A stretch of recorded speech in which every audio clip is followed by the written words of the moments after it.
உலகன் தொலைக்காட்சி ஆசான் செந்தமிழ்ச்செழியன். 4 வருணங்கள் சதுர்வர்ணம் என்றார்கள். ஒவ்வொன்றுக்கும் ஒரு தொழில் சொன்னார்கள். ஆனால் இன்றைக்கு பிராமணன் பார்ப்பனனாகி பல தொழிலும் செய்து கொண்டிருக்கிறான். க்ஷத்திரியன் ஜாதியிலும் வர்ணத்திலும் இருந்து க்ஷத்திரியனாக நாட்டை ஆண்டு கொண்டிருக்கிறான். வைசியன் பார்ப்பனர்களிலிருந்து சூத்திரர்கள் என்று சொல்லப்பட்ட அவர்கள் வரை வியாபாரம் வணிகம் செய்து கொண்டிருக்கிறார்கள்.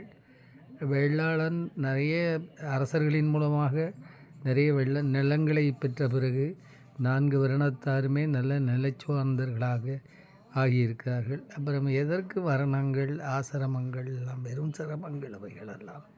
எல்லோரும் எல்லா தொழிலுக்கும் போன பிறகு எல்லோரும் எந்த தொழிலையும் செய்யலாம் என்பதே இன்றைய சமதர்ம மனப்பான்மையில் சிறப்பான ஒன்றாக விளங்கி கொண்டிருக்கிறது.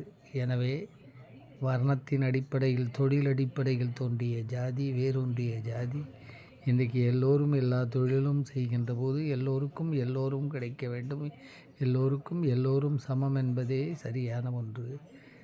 வாழ்க வளர்க சமத்துவம் சரித்துவம் படைப்போம் சரித்திரம். நன்றி, வணக்கம்.